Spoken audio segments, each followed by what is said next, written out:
The plan to win, I thought if you've ever seen a team prepare better than they prepared last week, you've ever seen a team execute as far as against quality people, I mean, great football players. I mean, that's as good a week as we had. We have to build on that, continue to mature and grow, and the week of preparation led to really good performance by our guys. Our assistant coaches did a brilliant job, but more importantly, our players, our champions on offense.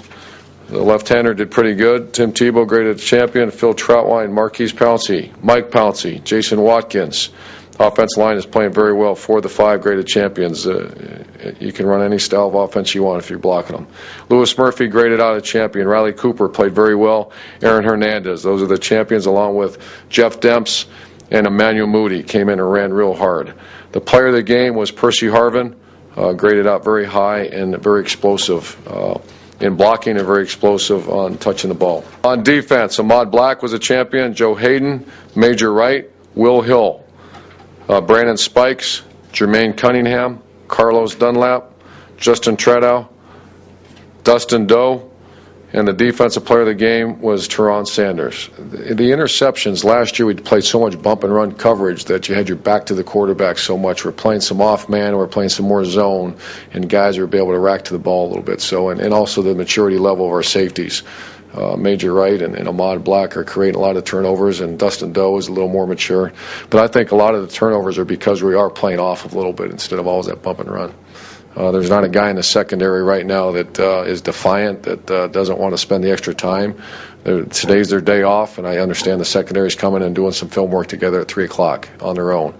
So it just tells you the maturity level and the professionalism of that group, and it's been very impressive. To think you have a freshman again starting in the secondary.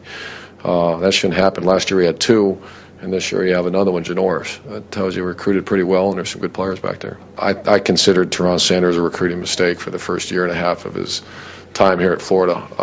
I think Dan McCarney's been good for him, and I think he's just maturing a little bit. When you come to Florida, the expectation is so high, they think you're going to be a Joe Hayden, a Percy Harvin, a Tim Tebow, a Janoris Jenkins. That's very rare. I know I just named some names, but that's usually the maturation process takes a couple years, and Sanders is right on schedule. He's got 2 more years after this. He kind of, pussed around his first year. Second year, he kind of got a little better, and all of a sudden he comes back and he's starting to look like a grown man, and actually had a nice spin move, I guess.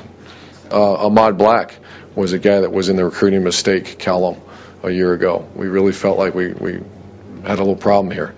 But he's a high-character guy that is really playing well, playing as good a football as probably he's ever played in his life. So practice is very competitive, very our coaches do a very good job, but more importantly, the players are buying in and going as hard as they can, because if they don't, they will not play. And that's where you want to be.